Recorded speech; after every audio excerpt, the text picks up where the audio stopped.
Hi sweet people, welcome to my channel, welcome back if you've been here before, and welcome for the first time if it is your first time here. My name is Heather Sweetman and I am a mama of 4 sweet kids. My husband and I and our family live in the city of Chicago. We are a church planting family, and our youngest child, Finley, has pretty severe special needs. I am here on YouTube to share our story and to share some things that I've learned along the way in hopes that it will help you along your journey. Recently, I posted a video entitled How to Help Someone Who is Grieving, or How to Help a Friend Who is Grieving. So this is part 2 of how to help a friend who is grieving. It is never a straightforward thing to walk through grief or to walk alongside someone who is walking through grief. So my heart today is just to share from my story, and maybe that will help you love someone and care for someone who is going through something difficult, or maybe it will help you to find grace for yourself today. I always like to share briefly in the beginning of my videos about how we as a culture, as a Western culture, tend to have a nice neat little 2-week box in which we allot for grief, and mainly the death of a family member or friend. And my experience, my story is has destroyed that box. And I don't think we find that in life. I don't think we find that in the scriptures. There are reasons why other cultures have a month for a funeral. Back in the early 1900s in England, it was very common if you lost a family member or a dear friend to wear black for 6 months, and then for the next 6 months you had to wear very dull colors as to take time to grieve that person. And also, I've learned along the way that we can grieve a lot more than just death. Any type of change, whether it's good or bad, our bodies can kind of go into grief mode, trying to process that grief.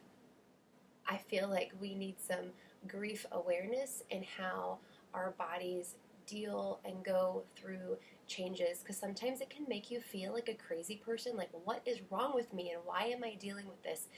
And so much, at least for me, so much of those emotions were, not that they were completely gone, but there was a reception of grace when I realized what I was going through was really normal, and I shouldn't be ashamed of it, and I shouldn't try to hide it. I should be careful with it. You don't want to go and, just spew an event over everyone and everything, but with a few safe people and with God, He gives us so much permission to grieve and to not be okay. So that's kind of where I'm coming from. But today I have 7 additional things for how to help someone walking in grief. So number 1 is simply, please don't not say anything. I hope that makes sense. I think it is very normal and very common when someone who's gone through a tragedy or something difficult, maybe they've lost a loved one, maybe they've received a cancer diagnosis, maybe they have any type of diagnosis that is life-altering. Sometimes it can be so easy just not to say anything, and that is often more painful. I know I have done this to people early on in my life. I believe I was like in my early 20s. I had someone who had a really difficult pregnancy and a difficult birthing experience, and I did not know what to say. So I completely withdrew from that person and ended up having to apologize in the end. So there can be, if you don't know the person very well, or maybe you're more of an acquaintance, or you're not quite really close with them, but you would consider them a friend, it can just be difficult to know what to say. But oftentimes our silence is so much more hurtful than saying the wrong thing. So I just want to give us permission to extend grace, to extend acknowledgement, And it can be as simply as, depending on your level of closeness with the person, it could be something as simple as, I heard what you're going through, and I am so sorry. I want you to know that I'm praying for you, or, anything like that. I have had experiences with total strangers, and they will see, me out with my kids or our family out, and we have had people who, will stay. Our youngest child is in a wheelchair, and she's super cute, but it's obvious that something is going on with her body, and so we do get the stares. But I've had other people who, they don't know us, they don't know me, but they, in their kindness, just take the time to say hello and to compliment our daughter on her hair or her glasses or her bow. Any kind of, so even if it doesn't have to do with what someone is specifically going through, just letting them know, I see you and you matter. So that's number one. Please don't not say anything. I'm sure there's a much more succinct way to say that, but my brain couldn't think of it right now. Number two is keep asking how they are doing. I think as humans, we are really good at rallying around someone who, when they first get the news. I think it is much more challenging, and I know this from personal experience. I have failed many times at this, but it is more challenging to keep remembering, right? So life continues, life goes on, and it's easy to forget. I have a really terrible memory. So, but that doesn't mean I don't care. It just means I have to work at remembering what people are going through. So I know it has meant so much to me when various friends and family have checked in. How are you doing? How is it going with Finley? Like, what's up with her? What's going on with her? And number three is acknowledge the awkwardness. I've had a couple of friends walking through really difficult things, completely different to me, and I've had to learn how to say, listen, I love you and I want to acknowledge the pain that you are going through, but I don't know what to say. So I want you to know that if you, like, this feels awkward, and it may feel awkward for you to talk about it, but I want you to know that I am there for you. Sometimes I think we feel like we have to have all the right words and know all the right things to say, but just acknowledging the pain and acknowledging just the awkwardness of the situation can really bring down someone's walls, because really it's not about getting the words right. It's about expressing your heart and letting someone know that you are there for them. Number four would be give them permission to say they don't want to talk about it.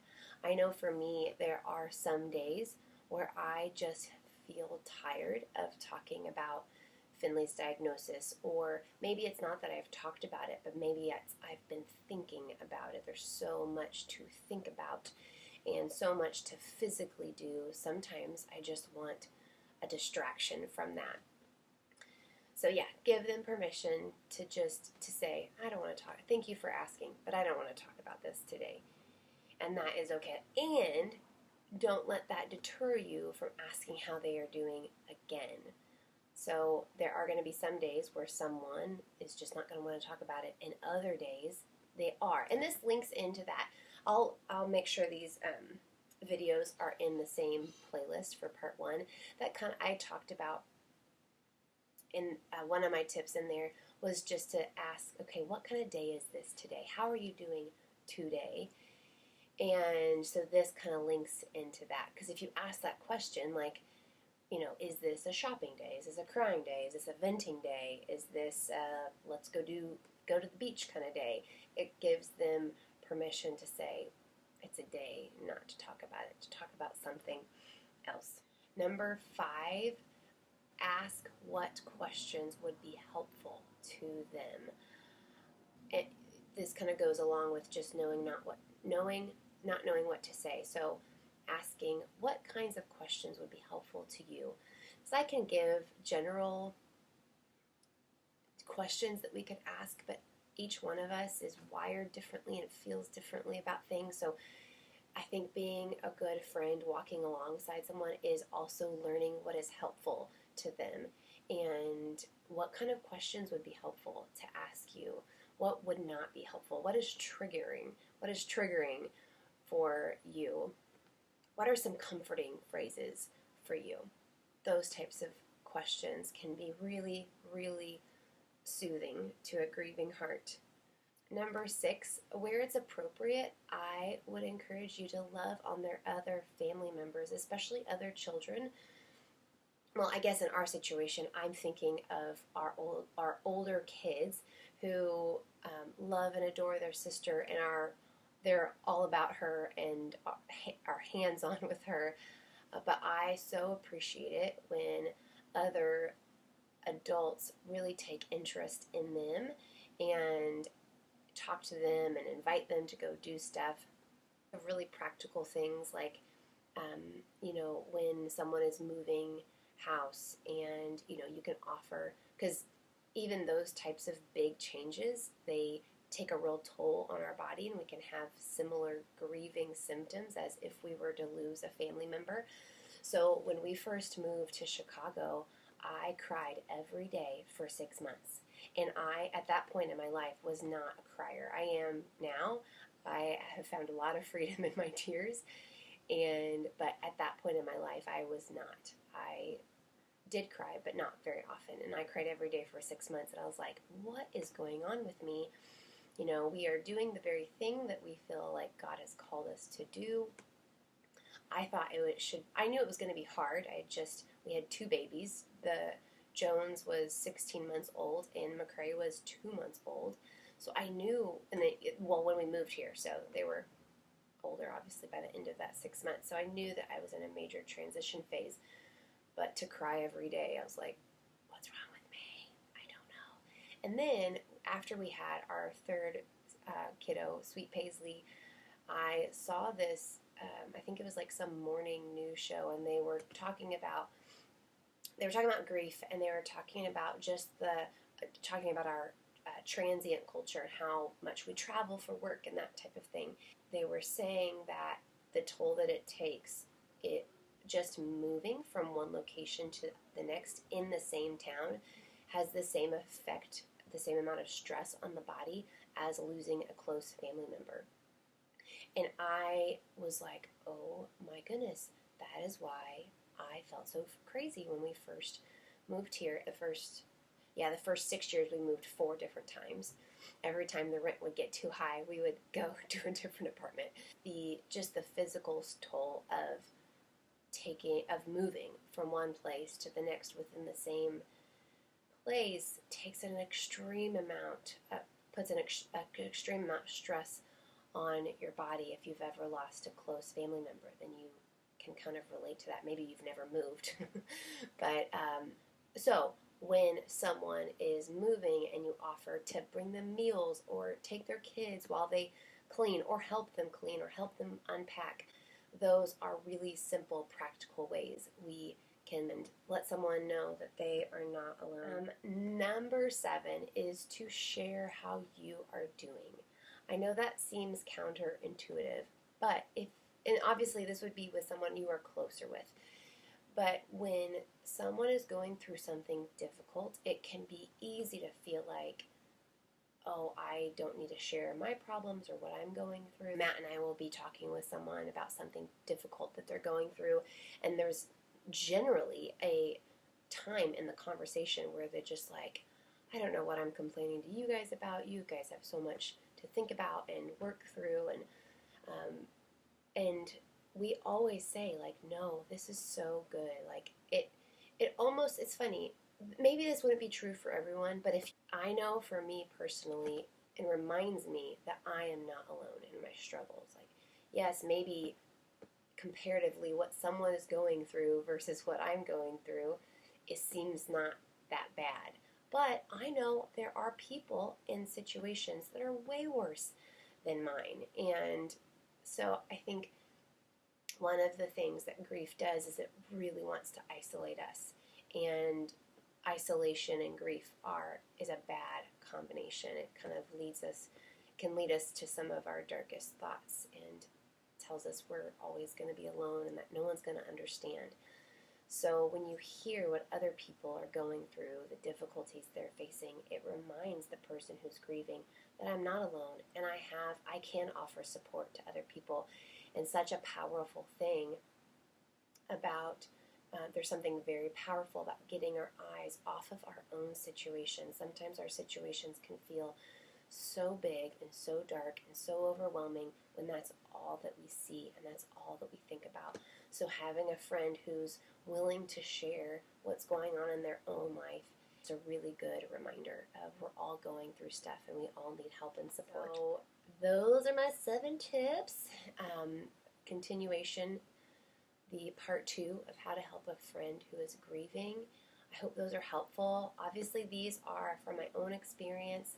So my biggest encouragement is to just make it clear that you are going to be there for that person. I did say in the first part of this that God is not going to call you to walk through by every single person who is grieving. Okay, so some of these tips you can apply to anyone, even a person that you see that you don't even know. Like, I shared about strangers reaching out to Finley and just loving on her, just being sweet to her. There is so much power in just saying hello to someone and smiling at someone. It is so life-giving just to smile at somebody. So I hope that's helpful. I hope you find that encouraging. You are not alone in your journey with grief. Whatever you're going through, God is with you. He is for you. We are going to get through this together, bit by bit, by the grace of God, bit by bit. We're going to get through this together. If you found this helpful today, I would love it if you would subscribe to my channel, give it a thumbs up, that kind of leave me a comment. All of those things tells me if this content is helpful, and that's what I want to be. I want to be helpful. So bless you guys. Go in the grace and peace of Jesus. Bye.